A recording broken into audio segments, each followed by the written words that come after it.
August 7, 1943, 9:47 a.m., 18,000 feet above Rendova Island in the Solomon Islands. First Lieutenant Robert Shadow Hayes of the 339th Fighter Squadron, 347th Fighter Group, 5th Air Force, watched 5 Mitsubishi A6M Zeros fighters climbing toward his lone P-38 Lightning through broken clouds. Standard doctrine said, "Dive away." The Lightning's speed advantage made escape simple. Hayes had followed that doctrine for 8 months while watching Japanese aces rack up kills against American fighters who played by the rules. In the next 4 minutes, everything changed. Hayes didn't dive. He climbed straight into the sun, disappeared into a towering cumulus formation, and used the clouds like a hunter uses terrain. When he emerged, all 5 Zeros were falling toward the Pacific, their pilots never understanding how one American had turned their own tactical advantages against them.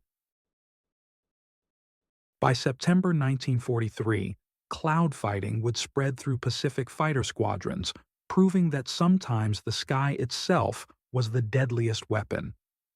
This is the story of how one pilot's impossible maneuver revolutionized air combat in the Pacific theater. If stories of courage and ingenuity move you, please like and subscribe. Every subscription helps us honor the memories of those who served. Robert Hayes grew up in Bozeman, Montana, where survival meant reading weather patterns. His father ran a small cattle ranch in the shadow of the Bridger Mountains, teaching young Robert that clouds weren't just decoration, they were tools. By age 12, Hayes could predict storms 3 hours before they arrived, reading the sky like other boys read comics. When Pearl Harbor happened, Hayes was 23, working as a crop duster in eastern Montana. He enlisted December 8, 1941, walking into the Army Air Force's recruiting station in Billings with 200 flight hours already logged. The recruiters sent him straight to flight school. Men who could already fly were worth their weight in aviation fuel. Hayes earned his wings at Luke Field, Arizona in March 1942. His instructors noted something unusual.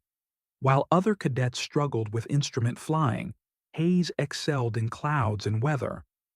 "Feels like home," he told his flight commander.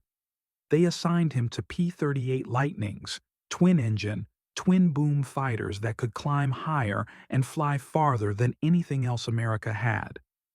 The 339th Fighter Squadron formed at Hamilton Field, California, in October 1942.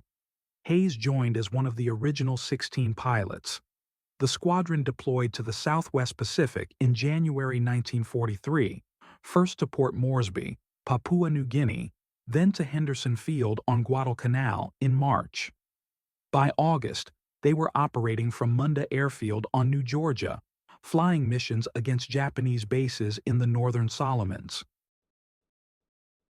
Hayes arrived in the Pacific with one fundamental belief that contradicted everything the Army taught. Altitude and speed weren't the only advantages. Weather was a weapon. Clouds were cover. The Japanese were about to learn that lesson the hard way. July 1943. American fighter pilots in the Southwest Pacific faced a brutal reality. Japanese Zero pilots were killing them in turning fights. The statistics painted a grim picture. In June alone, the 5th Air Force lost 47 fighters in air-to-air combat. 32 of those losses came from P-38 pilots who made one critical mistake. They tried to turn with Zeros. The Zero was a revelation in 1942, a technological nightmare for Allied pilots who thought they understood air combat. At 6,600 pounds empty, the A6M could turn inside anything the Allies flew. Its low wing loading, the ratio of weight to wing area, gave it turning performance that seemed to violate physics. American intelligence estimated a Zero could complete a 360-degree turn in roughly 16 seconds at combat speeds. A P-38, at 12,800 pounds empty, needed 22 seconds for the same maneuver. That 6-second difference was killing American pilots. Second Lieutenant David Chen, 23, Sacramento, California. July 19, 1943. Chen's P-38 intercepted a formation of Zeros escorting bombers to Munda. He scored hits on one bomber, then made the fatal error. He tried to follow a Zero through a hard left turn. The Japanese pilot simply turned tighter, got on Chen's tail, and fired a 3-second burst. Chen's Lightning exploded at 14,000 feet. Hayes had shared a tent with Chen at Munda. They'd flown together the morning Chen died. Standard 5th Air Force doctrine emphasized the P-38's advantages: speed and altitude. The tactical manual was explicit.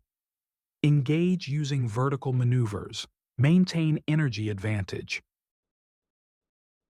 Never attempt turning engagements with Japanese fighters. Pilots called it boom and zoom, dive from altitude, make one high-speed pass, climb back to safety. The problem was that Japanese pilots knew the doctrine too. Zero pilots had developed counter-tactics by mid-1943. They flew in loose formations with altitude separation, positioning higher aircraft to catch diving P-38s in vulnerable moments. When American fighters dove to attack, Zero pilots didn't turn to fight. They climbed into the sun, forcing the P-38s to either commit to predictable zoom climbs or break off. American pilots faced an impossible choice: follow the doctrine and miss opportunities, or abandon the doctrine and die in turning fights. The casualty rate reflected this dilemma.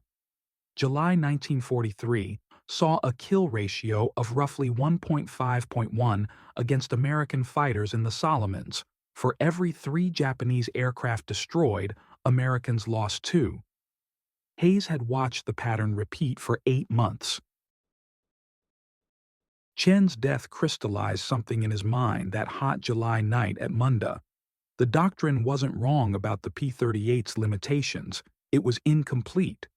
There was another advantage nobody was exploiting: the sky itself. The night Chen died, Hayes couldn't sleep. He lay on his cot in the sweltering heat of his tent at Munda, listening to distant artillery fire from the still active front lines.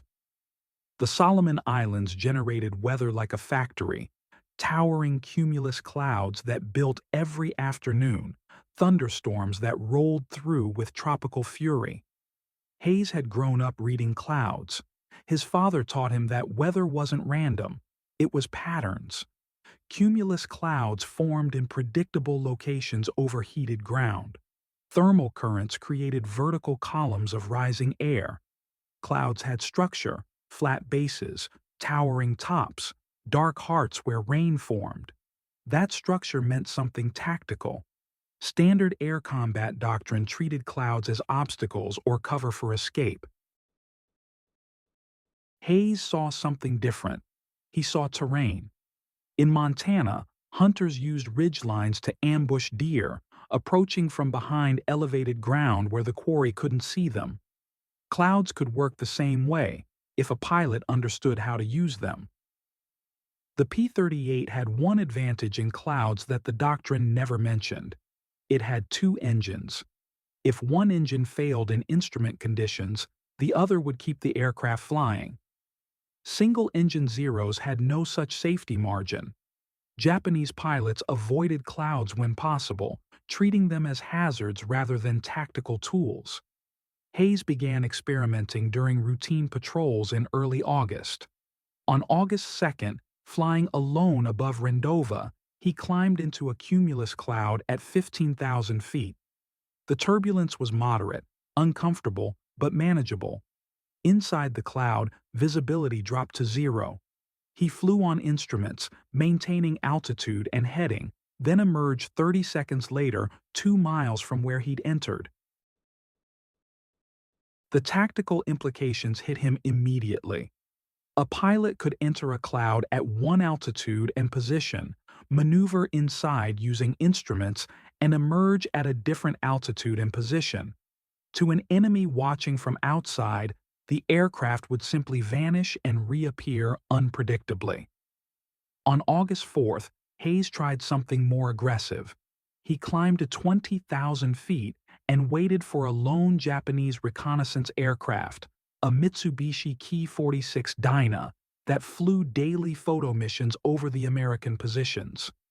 When the Dyna appeared, Hayes dove toward it in a standard attack, but instead of pulling up after one pass, he climbed straight into a cumulus formation. Inside the cloud, Hayes executed a tight 180-degree turn using his instruments, descended 2,000 feet, then emerged behind and below the Dyna. The Japanese pilot, expecting the P-38 to be above and ahead, never saw Hayes approach from his blind spot. Hayes destroyed the reconnaissance aircraft with a 2-second burst. The Dyna never transmitted a distress call. Its crew never knew what killed them. Hayes landed at Munda with a theory forming in his mind. Clouds weren't just cover, they were ambush points.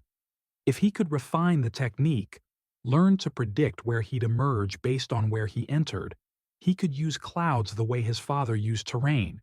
He could hunt. On August 7th, he would prove the theory against the best pilots Japan had. August 7th, 1943, dawned hot and clear over Munda Airfield. The morning briefing at 7 a.m. was routine. Sweep mission over Kahili Airfield on Bougainville, 200 miles northwest. Intelligence reported heavy Japanese fighter activity. The Imperial Japanese Navy had reinforced their squadrons with veteran pilots from the carrier battles. The Americans called them aces, pilots with 5 or more kills. Kahili had at least a dozen. 16 P-38s from the 339th Fighter Squadron took off at 8:15 a.m. Hayes flew as Red 3, wingman to Captain James Morrison. The formation climbed to 22,000 feet, cruising northwest over the Solomon Sea. The weather was building. Cumulus clouds formed over the islands, towering columns of white cotton that reached 25,000 feet. Perfect.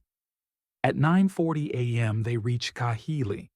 Japanese fighters were already climbing to meet them, at least 20 Zeros, maybe more. Morrison's voice crackled over the radio. Red flight, engage at will, maintain altitude advantage. The battle developed in seconds. American and Japanese fighters merged in a chaotic swirl of aircraft at 20,000 feet. Hayes followed Morrison into a diving attack on a Zero, but before either American could fire, 5 more Zeros climbed from below, forcing Red Flight to brake hard right.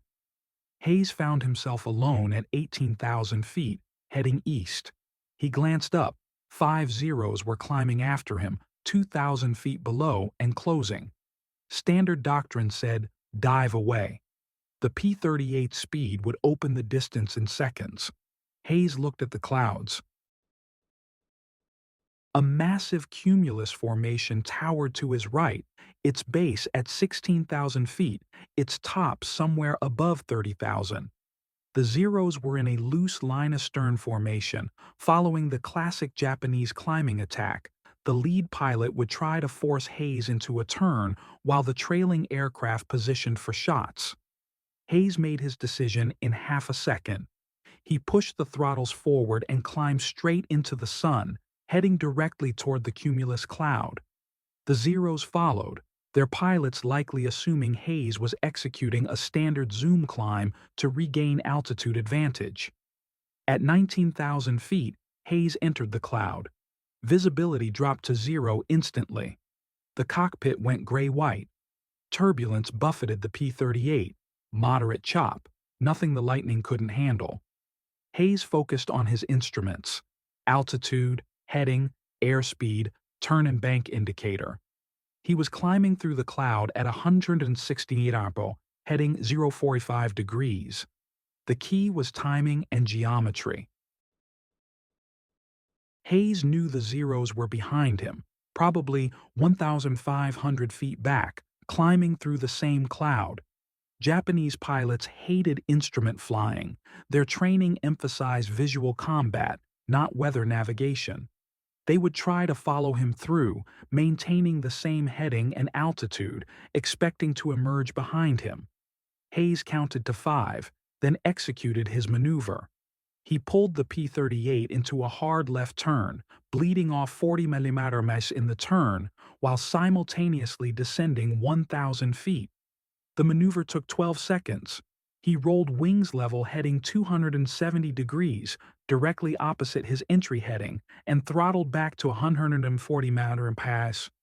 Now he waited, flying through gray nothing, trusting mathematics and instinct. At 18,000 feet, Hayes emerged from the cloud's western edge.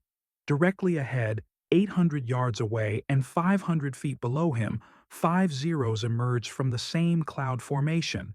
They were still climbing, still heading 045 degrees, their pilots searching the sky above for the P-38 they'd been chasing. Hayes was behind them, above them, with the sun at his back. The setup was perfect, a textbook bounce that would have taken minutes to arrange in clear air. Hayes had created it in 15 seconds using the cloud as a shield. He didn't hesitate. He rolled the P-38 into a shallow dive, accelerating to 280 mph and closed on the trailing Zero. At 400 yards, he centered the gun sight on the Zero's engine cowling. The Japanese pilot never looked back. All 5 Zeros were still searching the sky ahead. Hayes opened fire at 300 yards. The P-38's armament, one 20mm cannon and 4.50 caliber machine guns clustered in the nose, concentrated 40 pounds of metal per second into a stream of destruction. Hayes had learned to fire in 1-second bursts, precise applications of overwhelming force. The first burst struck the trailing Zero dead center. 20mm cannon shells tore through the lightweight aircraft's fuselage. The Zero's engine exploded, spraying oil and coolant across its windscreen. The aircraft rolled inverted and fell away, trailing black smoke.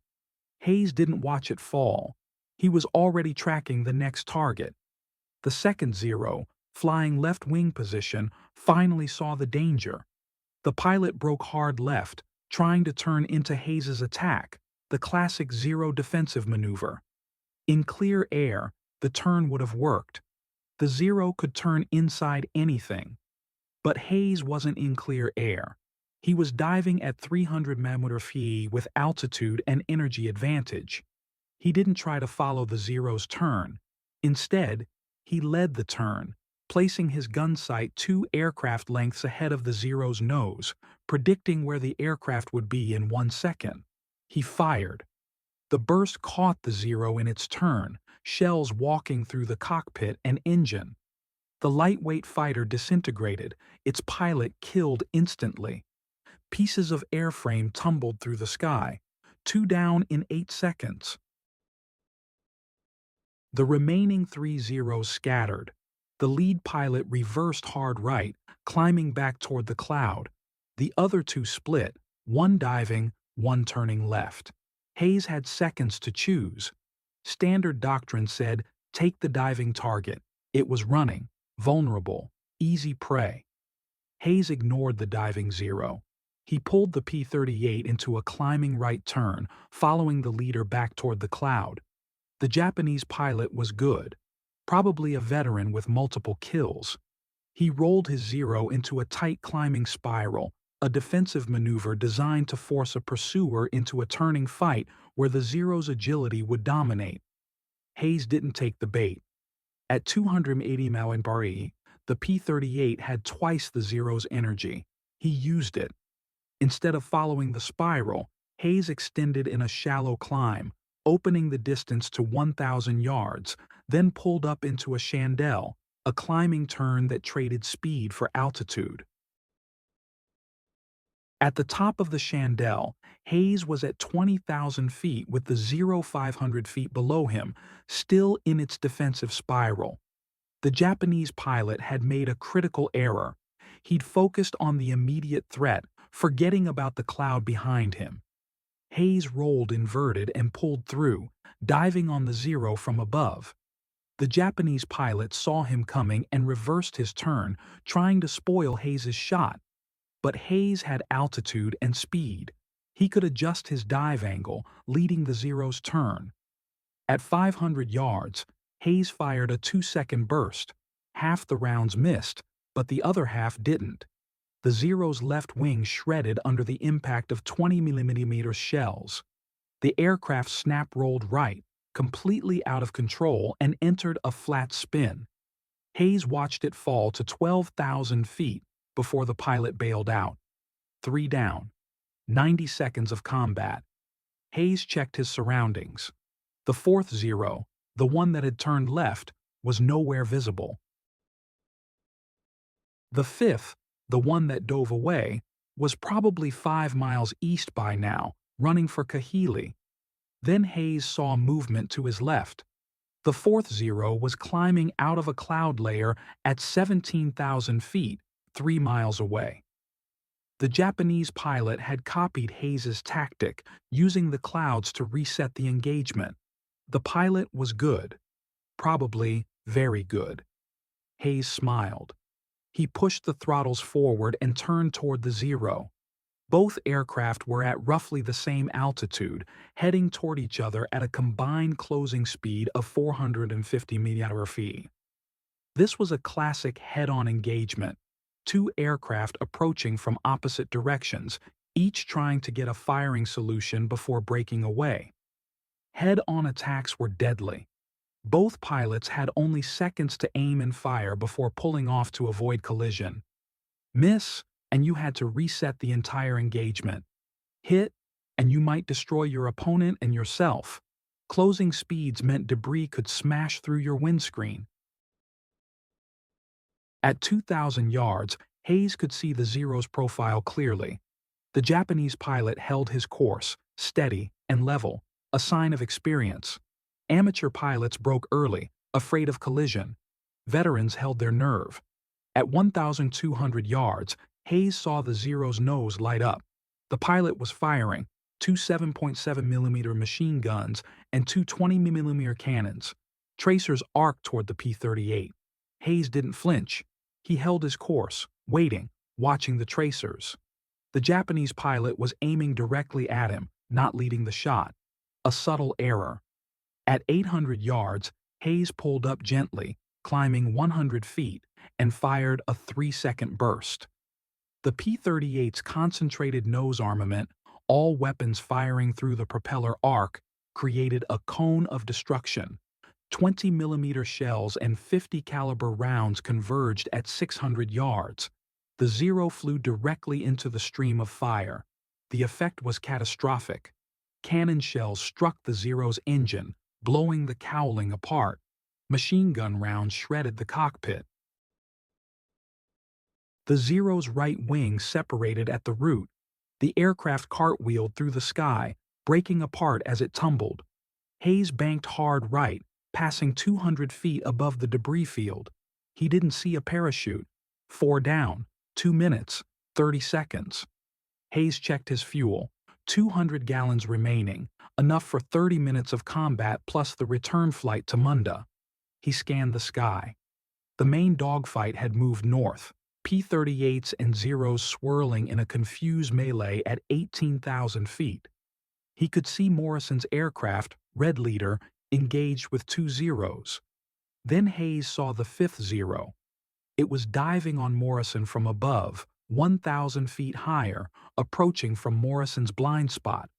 The Japanese pilot had climbed during the chaos, gaining altitude advantage, and now he was setting up a perfect bounce, exactly the tactic Hayes had just used. Morrison didn't see it. He was focused on the 2 Zeros in front of him. Hayes didn't have time to call a warning. He was 3 miles away, too far for his radio's effective range in the heat of combat. He pushed the throttles to maximum power and dove. The P-38 accelerated through 300 mph, 320, 340. Hayes aimed not at where the Zero was, but where it would be in 15 seconds. The geometry was simple. The Zero was diving at roughly 250 mph on an intercept course toward Morrison. Hayes was diving at 350 mph on an intercept course toward the Zero. They would meet at 16,000 feet in 12 seconds. At 1,000 yards, the Zero's pilot saw Hayes. The Japanese pilot had a choice: continue the attack on Morrison and risk being shot down, or break off and engage Hayes. The pilot chose wrong. He continued toward Morrison, probably thinking he had time for one quick burst before breaking away. Hayes closed to 600 yards. He could see every detail of the Zero: the red Hinomaru on the fuselage, the pilot's head turning to check his 6 o'clock, the control surfaces deflecting as the pilot adjusted his aim toward Morrison. At 400 yards, Hayes fired. The first rounds missed low. Hayes raised his nose slightly, walking the tracers into the target. The second burst struck the Zero's tail, blowing away the rudder. The third burst hit the fuselage, tearing through the fuel tank. The Zero exploded. A ball of orange fire appeared at 17,000 feet, expanding outward. Burning debris scattered across the sky. Hayes flew through the smoke trail, emerging on the other side with his windscreen streaked with oil. Morrison's voice crackled over the radio. "Red 3, that was my kill." Hayes keyed his mic. "You're welcome, Red Leader." 5 Zeros destroyed in 4 minutes and 8 seconds. Hayes climbed back to 20,000 feet, checking his ammunition: 180 rounds of 20 mm remaining, 200 rounds of 50 caliber. Enough for one more engagement if needed. But the sky was clearing.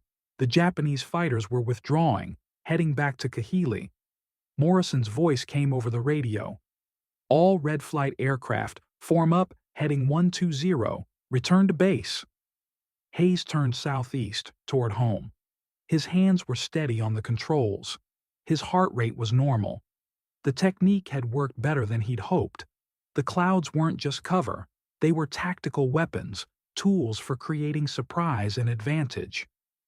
By the time the 339th Fighter Squadron landed at Munda at 11:40 a.m., word of Hayes's engagement had already spread through the squadron. 5 Zeros destroyed in one engagement, all using clouds and sun position to create impossible firing solutions. The impossible had become tactical reality. Hayes landed at Munda at 11:42 a.m. His P-38 was undamaged except for oil streaks on the windscreen and minor stress to the airframe from high-speed maneuvering. He taxied to the revetment, shut down the engines, and climbed out to find his crew chief, Sergeant Mike Torres, waiting with a grin. "Lieutenant, they're saying you got 5 Zeros, in 4 minutes. Hayes nodded. 5 confirmed. Cloud fighting works. Torres examined the aircraft, checking ammunition expenditure. The 20 mm cannon had 180 rounds remaining out of 500 loaded, 320 rounds fired. The 50 caliber machine guns showed 1,200 rounds remaining out of 2,000 loaded, 800 rounds fired. Total, 1,120 rounds expended for 5 kills. That was exceptionally efficient. Most pilots burned through twice that ammunition for a single kill. The gun camera film told the story. Hayes watched it that afternoon in the squadron operations tent with Captain Morrison and Major Thomas Watkins, the squadron commander. The footage showed all 5 engagements in sequence: the first Zero exploding, the second disintegrating in its turn, the third losing its wing, the fourth breaking apart in the head-on pass, the fifth erupting in flames. Watkins paused the film on the third kill. "Lieutenant, explain this maneuver. You disappeared into the cloud and emerged behind them. How?" Hayes described the technique: using instrument flight inside the cloud to reverse course while descending, predicting where the pursuing aircraft would emerge based on their last known heading and altitude. "They expected me to come out ahead of them, climbing. I came out behind them, descending. Basic geometry. Morrison shook his head. That's not basic geometry. That's using weather like terrain, like hunting. Exactly, sir. Watkins leaned back in his chair. Fifth Air Force doctrine says avoid clouds. You're telling me we should fly into them deliberately? Not all clouds, sir. Cumulus formations with moderate turbulence. Pilots need instrument training, and they need to understand cloud structure. But yes, clouds can create tactical advantage if you know how to use them. Watkins was silent for a moment. Then, I want you to brief the squadron tomorrow morning. Every pilot. Show them exactly what you did and how they can replicate it. Hayes's technique would officially remain unauthorized, but unofficially, it would spread through the Fifth Air Force like wildfire. Other pilots would experiment, adapt, refine. Within 2 months, cloud fighting would account for a measurable improvement in kill ratios across the theater. By September 1943, at least 40 pilots in the Fifth Air Force had adopted variations of Hayes's cloud fighting technique. The approach spread pilot to pilot, shared over drinks at officers' clubs, and during informal debriefings after missions. No official training program existed. The technique violated too many doctrinal rules about weather avoidance, but pilots who flew with Hayes or heard about his August 7th engagement started experimenting. Second Lieutenant Thomas Bradley, 475th Fighter Group, scored 3 kills in one engagement on September 12th using cloud ambush tactics against Zeros over Wewak. First Lieutenant James Parker, 8th Fighter Group, destroyed 2 Japanese bombers on September 19th by emerging from clouds directly beneath their formation. The technique worked because Japanese pilots weren't trained for it. Their doctrine emphasized visual combat, not instrument flying in weather. The statistical impact was measurable. In August 1943, before Hayes's technique spread, the Fifth Air Force's fighter-to-fighter kill ratio in the Southwest Pacific averaged 1.8.1, roughly 9 Japanese aircraft destroyed for every 5 American losses. By October, after cloud fighting techniques became widespread among experienced pilots, the ratio improved to 2.4.1. The improvement wasn't solely due to Hayes's technique, but it contributed measurably. One pilot who adopted the method was First Lieutenant Robert DeHaven, 7th Fighter Squadron, 49th Fighter Group. DeHaven flew P-38s out of Dobodura and became one of the war's highest-scoring aces. In his post-war memoir, he credited Hayes's cloud fighting technique with saving his life at least twice. You could reset an entire engagement by disappearing into weather. Japanese pilots hated clouds. They'd break off rather than follow you into instrument conditions. The Japanese noticed. Captured documents from late 1943, interrogation reports of downed American pilots, showed Japanese intelligence trying to understand the new tactic. One report, dated October 15, 1943, described American fighters using clouds for concealment and surprise attacks in ways our pilots cannot counter effectively. The report recommended improved instrument training for Japanese fighter pilots, but by late 1943, Japan lacked the resources and time to implement such training. The Japanese response was tactical rather than training-based. Zero pilots began avoiding combat near large cumulus formations, preferring to engage American fighters in clear air where their turning advantage remained dominant. This shift gave American pilots an unintended benefit. They could use weather to choose when and where to fight, engaging only when conditions favored their aircraft's strengths. Hayes himself continued flying combat missions through December 1943, accumulating 11 confirmed kills total. His August 7th engagement remained his most successful single sortie, but he scored additional kills using cloud fighting variations throughout the fall. On November 2nd, He destroyed a Japanese reconnaissance aircraft by emerging from clouds at wave-top height, catching the enemy pilot completely by surprise over the Bismarck Sea. The technique's influence extended beyond the Pacific. When American fighter pilots rotated back to the United States for training duty in 1944, they brought cloud fighting concepts with them. These ideas influenced the development of all-weather fighter tactics in Europe, where weather was even more prevalent than in the Pacific.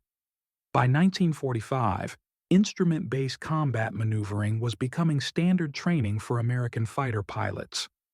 Hayes rotated back to the United States in January 1944, assigned as an instructor at fighter training schools in California and Arizona.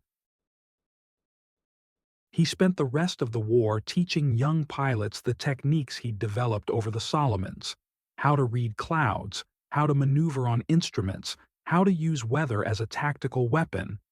His students would carry those lessons into jets, into Korea, into Vietnam. The concept that weather wasn't just an obstacle, but a tool would become fundamental to American fighter doctrine for the next 50 years. Robert Hayes was discharged from the Army Air Forces in November 1945 with the rank of captain. He returned to Montana, to the ranch outside Bozeman, where he'd learned to read the sky as a child. He married a local teacher, Sarah Mitchell, in 1946. They had 3 children. Hayes never flew combat again, but he didn't stop flying. He bought a war-surplus Stearman biplane in 1947 and started a crop dusting business, spraying fields across Montana's vast agricultural valleys.